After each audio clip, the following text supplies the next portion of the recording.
السلام عليكم ورحمة الله وبركاته. إن شاء الله النهاردة هنتكلم على التكاثر في النباتات الزهرية. وطبعا الدرس دوت من أصعب الدروس اللي هتمر عليكم في ثانوية عامة.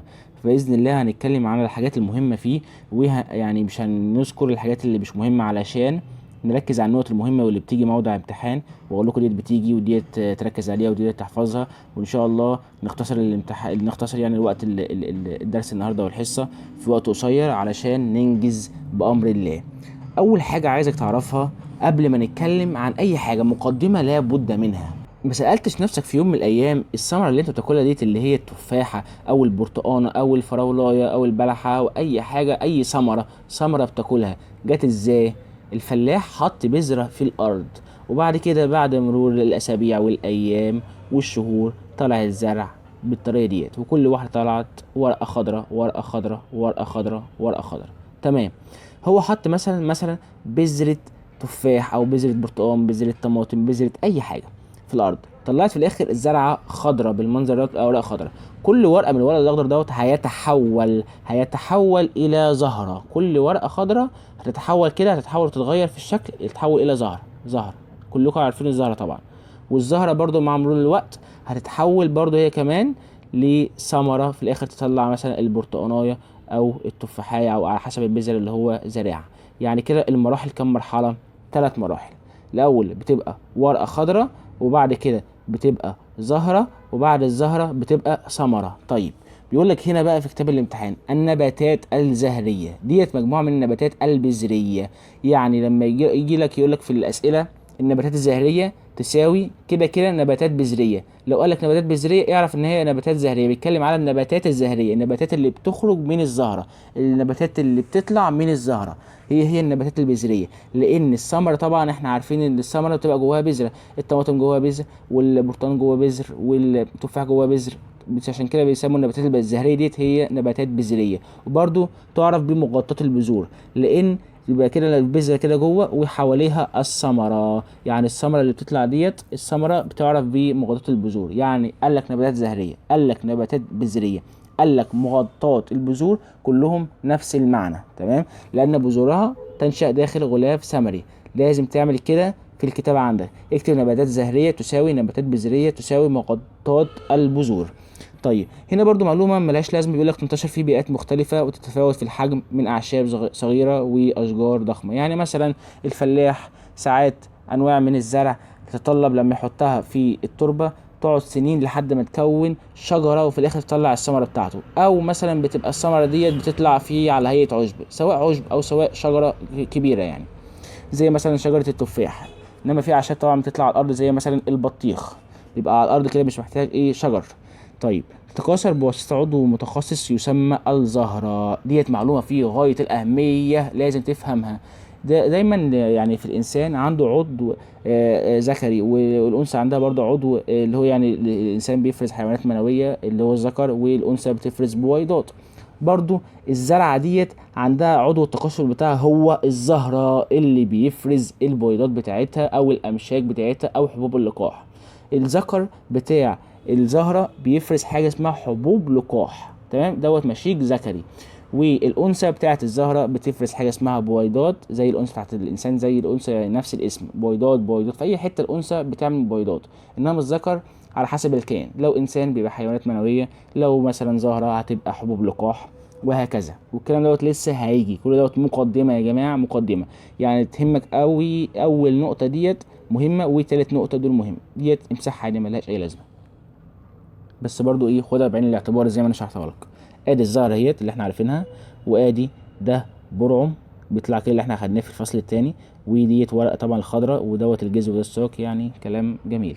الزهرة اهو عضو التكاثر في النباتات الزهرية، وهي ساق قصيرة تحورت أوراقها لتكوين الأجزاء الزهرية المختلفة. زي ما أنا قلت لك فوق، أول ما يحط الفلاح البذرة بتطلع ساق، وبعد كده يطلع أوراق. الورقة ديت بتتحور. يعني ايه تتحور؟ اكتب فيها كده، يعني تتغير وتتطور في الشكل لحد ما تدي شكل الزهرة. بس كده. مش هنتكلم عن النقطة دي دلوقتي، هنرجع لها كمان شوية. عايز أكلمك على تكوين وتركيب الزهرة من جوه. جبنا كده الزهرة وهنفصصها بتتكون من كام حاجة. نجيبها من تحت كده. لما نقطف زهرة من الزرع اللي موجود في أي جنينة، هتلاقي كده تحت دوت منطقة العنق. خليه كده باللون الاحمر. دي كده منطقة العنق. وتيجي كده فوقيها انتفاخ كبير كده دوت بنسميه التخت. لازم تحفظ الكلام المكتوب على السهم اللي متشاور في كل نقطة. هنا دوت اول حاجة عنق، وبعد كده تخت، وبعد كده يجي كده ورق اخضر، ورقه من هنا وورقه من هنا، وفي ورقه من ورا طبعا ورا عشان ديت الصوره دي بال 3 دي. لو 3 دي وماسك الزهره انت كده في ايديك، هتلاقي كده الورق الاخضر كده ايه حوالي 4 ورقات، ورقه يمين ورقه شمال ورقه قدامك ورقه ورا. وديت بتسمى سيبيلا. الورقه الواحده بتسمى سيبيلا، سيبيلا. انما الاربعه مع بعض او 3 مع بعض او الخمسه مع بعض على حسب عددهم بتسمى كأس. تمام؟ يعني بتبقى ورقه كده وورقه كده وورقه كده وورقه كده، اللي هي ايه الورق الاخضر دوت. دي السيبيلا، ودي سبيلا، ودي سبيلا، ودي سيبيلا، كلها على بعضها تسمى كأس. وبعد الكأس يجي حاجه اسمها تويج. تويج اللي هو الملون ده، الورق الملون دوت. وكل واحده فيهم برضه دي بتله، ودي بتله، ودي بتله، كل واحده اسمها بتله. يعني كده اول حاجه اخدنا العنق، وبعد منه التخت، وبعد كده ايه كأس تويج. الكأس كل واحده منهم سبيلا سبيلا سبيلا، والتويج برضه بتله بتله بتله. وبعد كده يجي حاجه اسمها طلع. طلع. الطلع بص عامل ازاي، استنى كده نمسح ونوريك. الطلع دوت برضو اسم مجمع لكل واحده مسماه سوداه. يعني ديت سوداه، ودي سوداه، ودي سوداه، ودي سوداه، اللي باللون البني ديت سوداه سوداه سوداه، كلهم على بعض بنسميهم طلع. وبرضو حاجه اسمها متاع بتتكون من كربله. تمام؟ برضو ديت كربله واحده، كلهم على بعضهم بيسمى متاع. طيب السوداه الواحده تتكون من ايه؟ بص تعال نقرب كده ونتفرج على السوداه الواحده بتتكون ازاي. فوق كده في جزء عريض من فوق منتفخ اسمه متك، ودوت خيط. متك وخيط، خيط ومتك. تعالى نمسح كده عشان نشوف المتاع او الكربولة يعني. اهو ميسم وقلم ومبيض. ميسم كده من فوق، وقلم كده اهو ومبيض.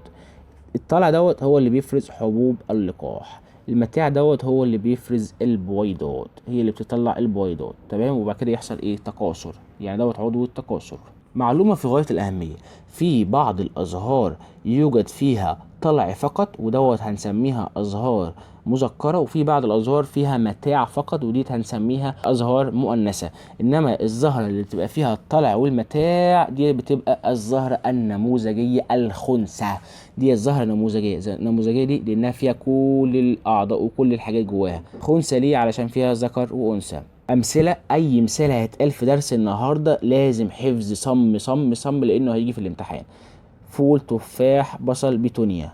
وطبعا احنا قلنا الزهره بتتكون من 4 محيطات، اللي هو ايه كأس تويج طلع متاع. تبادل اوراق كل منها مع اوراق المحيط الذي يليه. يعني كده المنظر دوت بيجي الاول الكأس، بعد كده التويج، وبعد كده الطلع، وبعد كده المتاع. نحفظ ازاي الامثله دي عشان ما ننساهاش؟ دلوقتي مثلا احنا اول ما نصحى من الصبح، يعني كده على الصبح بنفطر فول ومعاه بصل اكيد، وبنحلي بتفاح في البيت. البيتونيا ديت اولها ايه؟ بيت. في البيت بتاعنا اونيا، بيتونيا. دي كده طريقه سهله كنت انا بحفظها بيها ايام ما كنت في ثانويه عامه، جميله جدا جدا جدا. تعالى بقى نعرف يعني فايدة كل جزء من أجزاء الزهرة بيعمل إيه. الكأس دوت اللي إحنا أخدناه يا جماعة، المحيط الخارجي للزهرة دوت اللي باللون الأخضر دوت أوراق خضراء تسمى سيبيلات، كل واحدة فيها سيبيلا سبيلا سبيلا سبيلا. فايدتها إيه؟ دي بتعمل حماية للزهرة من الداخل من جفاف أمطار رياح، جفاف وأمطار ورياح. نقول تاني، الكأس اللي هو المحيط الخارجي للزهرة دي الأوراق الخضراء اللي إحنا لسه شرحها من شوية، ودي بتعمل حماية من الجفاف والأمطار والرياح، جفاف أمطار ورياح. يجي ورا منه التويج اللي هو الجزء الملون، الجزء الجميل اللي احنا بنحبه دوت، يلي الكأس للداخل. تمام؟ دوت من صف واحد او اكثر. انت حتى لما تقعد كده في الجنينه بتحبني ما تحبنيش، بتحبني ما بيخلصوش، كتير قوي كتير قوي كتير كده، اوراق كده كتيره كتيره كتيره كتيره كتيره. جيب زهره وشوفها هتلاقي كده كذا صف. وديت اوراق ملونه. طيب ليه ملونه؟ علشان تجذب الحشرات، جميله كده في الشكل عشان تجذب الحشرات. بتعمل الحشرات هنقول كمان شويه، ديت اللي بتعمل العمليه بتاعه التلقيح بتاعه الجواز يعني من الاخر. وديت بتحمي برضو الاجزاء الجنسيه للزهره من الداخل اللي هو الطلع والمتاع. نيجي بعد كده على الطلع، ودوت عضو التذكير في الزهره، وبعد كده المتاع ودوت عضو التأنيث في الزهره. دوت بيتكون من أزدية، سداه وسداه وسداه، وكل سداه فيها خيط ومتك، خيط ومتك، خيط كده ايه خيط، هو خيط مش محتاج شرح يعني. في على قمته حاجه اسمها متك كده، حاجه تخينه كده. وجوه المتك دوت فيها 4 اكياس من حبوب اللقاح. هنشرحهم ايه الدرس الجاي باذن الله، ودرس كامل هنتكلم على الاربع اكياس دول بس. ودول بيعملوا انتاج حبوب اللقاح اللي هو ايه الامشاج المذكره في الزهره. والمتاع دوت طبعا بيجي موجود في السنتر في المركز بتاع الزهره، وبرده بيتكون من قرابل كربله واحده او اكثر على حسب الزهره بقى، ساعات بتبقى واحده ساعات بتبقى اكثر. قد تلتحم او تبقى منفصله، يعني الكربله اهي شايف كده ممكن تبقى في كده كربله جنبها كده ملتحمه معاها. استنى كده ارسمها لك. اتنين لازقين في بعض بالمنظر ده كده، ايوه بالمنظر ده كده، دول كربلتين لازقين في بعض. وقد تحتوي على غرفه واحده او اكثر. الغرفه الواحده ده هي ديت يا جماعه، دي الغرفه الواحده اللي زي مثلا السفندي والحاجات اللي زي كده. السفندي ديت كذا غرفه، احنا ان شاء الله الكلام دوت هنشرحه بالتفصيل الحصص اللي جايه، فما تستبقش الاحداث. والكلام دوت مقدمه فقط. المتاع بيعمل ايه من الاخر دوت؟ بينتج بويضات اللي بيشارك في عمليه التلقيح علشان يعمل في الاخر الثمره. طيب المتاع دوت بيتكون من قرايب، ممكن تكون قربله او اكثر، ملتحمه او منفصله. قربله او اكثر، ملتحمه او منفصله، تحتوي على غرفه واحده او اكثر من غرف. ممكن تبقى كده، يعني اللي هنا دي كذا غرفه كده، كذا غرفه من هنا من الناحيه ديت. استنى كده نمسح لك ونقول لك على نظافه كده عشان تفهمها اكتر. ان شاء الله الحصه الجايه تفهموها يعني اكتر من كده بكتير. غرف كده وغرف كده وغرف كده زي البرتقانيه والسفنديه. ممكن تبقى اكثر من غرفه، ممكن تبقى غرفه واحده زي ما الرسمه لوحدها كده. ودي طبعا بتتكون من 3 حاجات: مبيض وقلم وميسم. المبيض دوت طبعا القاعده بتاعت القربله من تحت، القاعده اللي بتقعد عليها من تحت، ودي منتفخه تحتوي على بيضات. والقلم دوت عنق رفيع يعلو المبيض وينتهي بالميسم. الميسم دوت اللي فوق خالص ده هو ده الميسم. ده طبعا بيبقى لزج علشان يلتصق فيه حبوب اللقاح. يعني حبوب اللقاح كده بتيجي تطير في الهواء. مين اللي شايلها؟ طبعا الحشره. احنا قلنا الحشره بتمسك حبايه اللقاح من عند الطلع وبتيجي تحطه على الميسم. لازم الميسم يكون لزج علشان يلزق عليه حبوب اللقاح. ملحوظه في غايه الاهميه وبتيجي في الامتحان كتير قوي، لازم لازم لازم تاخد بالك منها وتذاكرها مليون مره. يصعب التمييز بتاع الاوراق بتاعه الكأس عن التويج في ازهار معظم نباتات الفلقه الواحده. قبل ما اتكلم عن الملحوظه خالص، في نباتات عندنا ذات فلقه وذات فلقتين. يعني جميع النباتات عندنا يا بفلقه يا بفلقتين. زي ايه مثلا؟ الترمس بفلقتين، السوداني بفلقتين، وعندنا مثلا فلقه واحده زي الذره. ماشي، فالنباتات يا بفلقه يا بفلقتين. فاللي بفلقه واحده دي بتبقى اوراق الكأس والتويج اللي احنا خدناهم اللي هم كانوا من بره خالص، بتبقى فيهم يعني ما تقدرش تميزهم عن بعض. ليه ما تقدرش تميزهم عن بعض؟ علشان لازقين في بعض وواخدين نفس اللون. يعني مثلا الزرعه اللي انت شايفها قدامك دي، شايف كده، ما تقدرش تقول لي فين الكأس وفين التويج لانهم لازقوا في بعض وادوا منظر واحد. والامثله مهمه جدا لازم تحفظها زي التيوليب والبصل. فهنيجي نسمي بقى المحيطين الخارجيين اللي هم الكأس والتويج دول في الزرعه اللي زي كده زي البصل والتيوليب، هنقول لهم ايه؟ دول غلاف زهري. ما معنى غلاف زهري؟ يعني كأس وتويج مندمجين مش قادرين نميزهم عن بعض. زي الزرعه اللي قدامك ديت المفروض تبقى لونها اخضر وبعد كده اللون الحلو اللي هو اللون الملون دوت، لا هنا كلهم ملونين. يعني الكأس تحس له اخد اللون بتاع التويج كده ولازقوا في بعض ومش عارف تفرقهم عن بعض، فنسميه غلاف زهري. الزهرة قد تكون بقى ذات كنابة أو بدون كنابة. يعني إيه كنابة؟ قايل لك كتاب أهو: ورقة تخرج من إبطها الزهرة. طبعا مش فاهم حاجة، تعال نقول لك. الزرعة بتبقى كده أهو، ساق وأوراق خضراء بالمنظر ده كده، ورقة أهو. بيجي بقى الجزء دوت الزاوية اللي ما بين الساق الزرقاء والورقة السوداء اللي أنا راسمهم دول، في كده إيه زاوية ما بينهم بيطلع بقى منها الزهرة. أكن دوت الإبط. الإبط تطلع الزهرة كده عاملة كده الزهرة بالمنظر ده. وفي طبعا بعض الازهار التانية بقى ما فيهاش كنابه، ما فيهاش اللي هي الورقه الخضراء ديت اللي بتطلع من ابطها الزهره، يعني تبقى عامله كده الزرعه بالمنظر ده كده. الزهره بتطلع على طول بدون بقى ايه ورقه وتخرج هي من تحت باطها مثلا كده الزهره يعني. والورقه ديت بقى ممكن تكون مختلفه في الشكل وفي اللون. ممكن تكون حرش فيها كده خشنه كده وضمره كده وصغيره كده عامله كده، او خضراء كده وحلوه كده زي الورقه اللي احنا بنشوفه دايما في الزرع الحلو بتاعنا. والزهره برضو قد تكون معلقه او جالسه. يعني ايه معلقه ويعني ايه جالسه؟ تعالى بقى نرسم لك برضو عشان تفهم.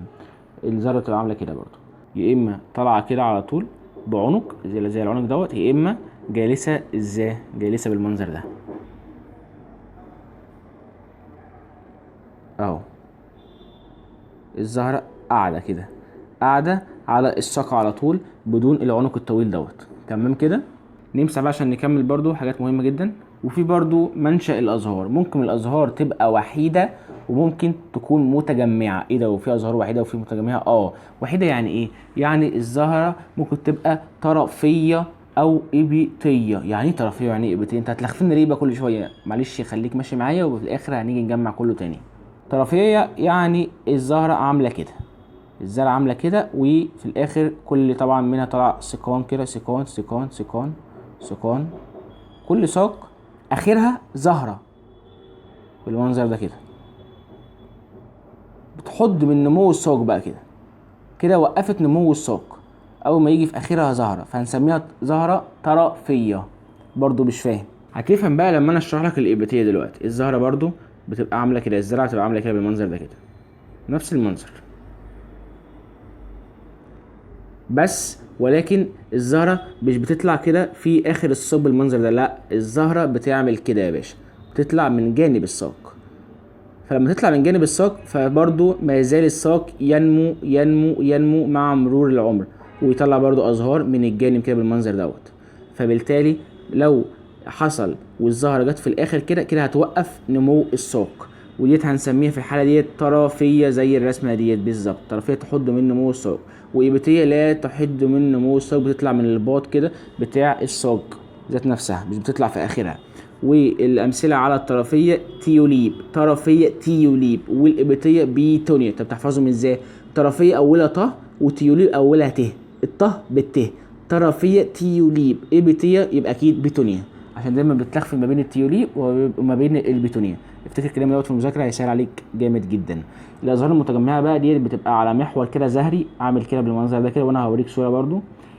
متجمع يعرف بيه النورات زي ظهور الفول والمنصور. الفول والمنصور ديت النورة يعني تجمع الازهار على المحور الزهري في تنظيمات متنوعه. يعني كده مثلا دوت محور زهري، الازهار بتطلع عليه كده بالمنظر ده كده، ايه ازهار كتير ازهار كتير ازهار كتير في جميع الاتجاهات في جميع الاتجاهات في جميع الاتجاهات كده، كتير كتير كتير كتير كتير كتير كتير بالمنظر ده كده. دي بتبقى بنسميها يعني ازهار متجمعه، اللي هي نوره زي الفول والمنصور. نيجي تاني بقى ايه للتصنيف بتاع الازهار تاني عشان انت تتلخفن. يبقى كده في ازهار عندنا بقنابه وبدون قنابه، يعني بتطلع كده من تحت الابل بتاع الورقه الخضراء، او مفيش ورقه خضراء ومش بتطلع تحت الابل بتاعها. معلقه ليها عنق او جالسه على الساق ذات نفسه. وممكن تكون وحيده وممكن تكون متجمعه. لو وحيده هتبقى يا طرفيه يا ايبتيه. طرفيه بتحد من نمو الساق، وايبتيه لا تحد من نمو الساق. الطرفيه تيوليب والايبتيه بيتونيا. الازهار المتجمعه زي الفول والمنصور بتبقى على شكل نوره. بس ده اللي انا عايزك تعرفه.